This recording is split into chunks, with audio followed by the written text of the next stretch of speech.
মাহাতাব আবির, আপনাকে শুভেচ্ছা জানাচ্ছি। আজ ৭ম বছরে আপনারা পা রাখলেন। ৭১ টেলিভিশনের পক্ষ থেকে আপনাদেরকে জন্মদিনের শুভেচ্ছা এবং স্বাগত জানাচ্ছি আজকের অনুষ্ঠানে। আপনাদেরও ধন্যবাদ, একাত্তরকেও ধন্যবাদ। একাত্তর আমাদের সাথে নিবিড়ভাবে কাজ করছে গত প্রায় ১ বছরের বেশি সময় ধরে।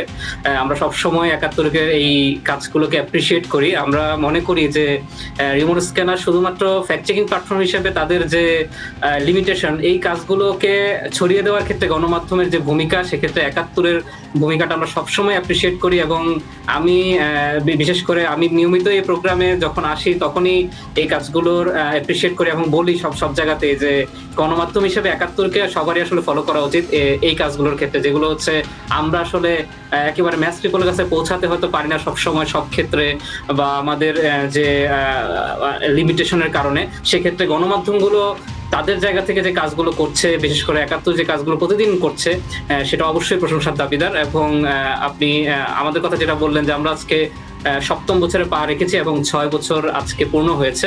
এবং এই বিষয়টা আসলে বাংলাদেশের জন্য একটা বড় মাইল ফলক, কারণ বাংলাদেশে ফ্যাক্ট চেকিং প্রতিষ্ঠানগুলোর পথ চলা কিন্তু খুব একটা বেশি সময়ের নয়।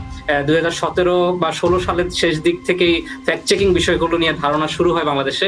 এবং আমরা কোভিডের সময়টাতে, এবং একটা আপনি জানেন যে কোভিড একটা বড় একটা ইস্যু ছিল বাংলাদেশের ক্ষেত্রেও, যখন চীনে ধরা পড়ে ৩ থেকে ৪ মাসের ভিতরে বাংলাদেশেও এটি ধরা পড়ে।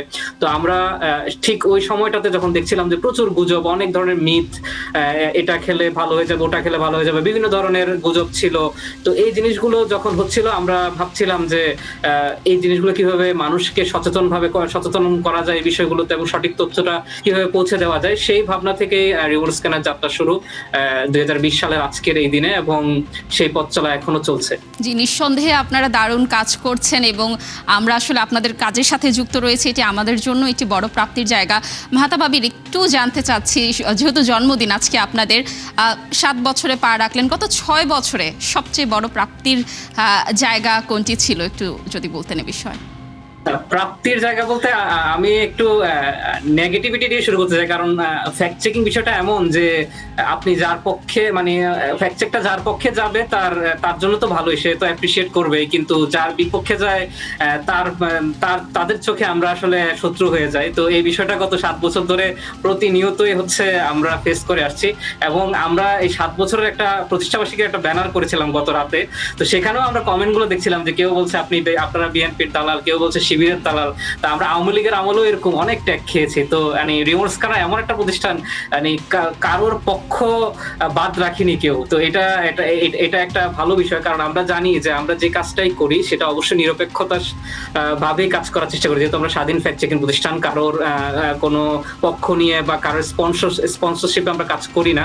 তো সেই জায়গা থেকে আমরা যেহেতু নিরপেক্ষভাবে কাজ করি, কারো না কারোর হচ্ছে শত্রু বনে যায় আমরা যে কোনো বিষয়তেই।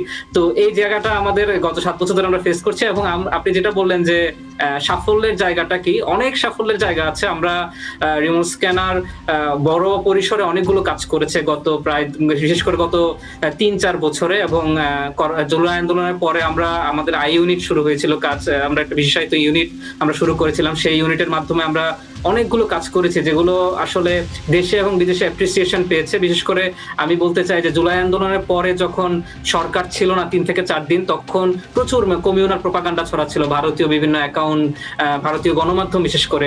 তো তাদের এই অ্যাকাউন্টগুলো আমরা খুঁজে বের করেছিলাম এবং শনাক্ত করেছিলাম। আমরা প্রায় 50টা এক্স অ্যাকাউন্ট খুঁজে বের করে বলেছিলাম যে এরাই হচ্ছে মূল হোতা, যারা হচ্ছে এই কমিউনাল প্রোপাগান্ডাগুলো ছড়াচ্ছিল। তো এটা দেশে এবং দেশের বাইরে অনেক ক্ষেত্রে ভারত থেকে অনেকে অ্যাপ্রিসিয়েশন করেছে আমাদের যে এই কাজটা দরকার ছিল। তো এই ধরনের অনেকগুলো কাজ আমরা বিগত ৩-৪ বছরে করেছি, যেগুলো আসলে বড় পরিসরে কাজ ছিল। আসলে সাফল্যের জায়গাগুলো আমরা আসলে এগুলোকেই দেখি। আপনি যেমনটি বলছিলেন যে প্রাপ্তির জায়গা তো অবশ্যই প্রচুর, নেগেটিভিটিও কিছু ছিল, কিন্তু আমি বলবো যে প্রাপ্তির জায়গার লিস্ট আপনাদের আসলে এত বড়, নেগেটিভিটিগুলো হয়তো খুবই ম্লান হয়ে যাবে এক্ষেত্রে। প্রত্যেকটি জন্মদিনেই কিন্তু আমাদের মানুষ হিসেবে হোক, প্রতিষ্ঠান হিসেবে হোক, একটা রেজুলেশনের জায়গা থাকে। আপনাদের রেজুলেশন কি নতুন বছর, একটু জানতে চাই। ফ্যাক্ট চেকিং প্রতিষ্ঠানে আসলে রেজুলেশন বলে কিছু নেই। আপনি যেমন দেখেন এখন ঈদের বন্ধ চলছে, কিন্তু আমরা কিন্তু কাজ থেমে নেই, আমাদের নিয়মিত ফ্যাক্ট চেক হচ্ছে, বা ইমিডিয়েট অনেক টপিক থাকে, ধরেন ঈদ রিলেটেড অনেক টপিক থাকে যেগুলো হচ্ছে ঈদের পরে আসলে ফ্যাক্ট চেক করে লাভ নেই, যেহেতু ঈদ রিলেটেড এগুলো।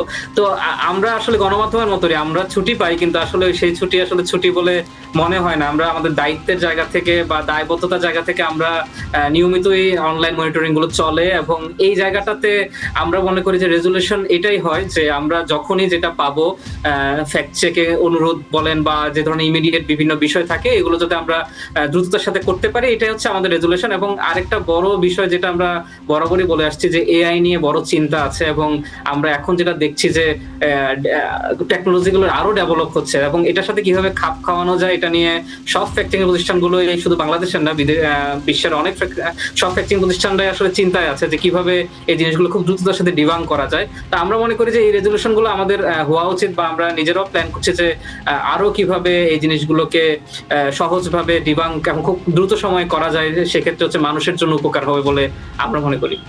অবশ্যই মাহতাবাবির, আমরাও চাই যে রিউমার স্ক্যানার প্রযুক্তিগতভাবে হোক বা যে কোনো বিষয়ে আরও বেশি সাফল্য তাদের প্রতিষ্ঠানে আসুক, এবং আমরাও ৭১ টেলিভিশন আপনাদের সাথে আরও কাজ করতে চাই। আমরা জন্মদিন নিয়ে কথা বলবো, আজকের প্রতিবেদনগুলো নিয়েও কথা বলবো।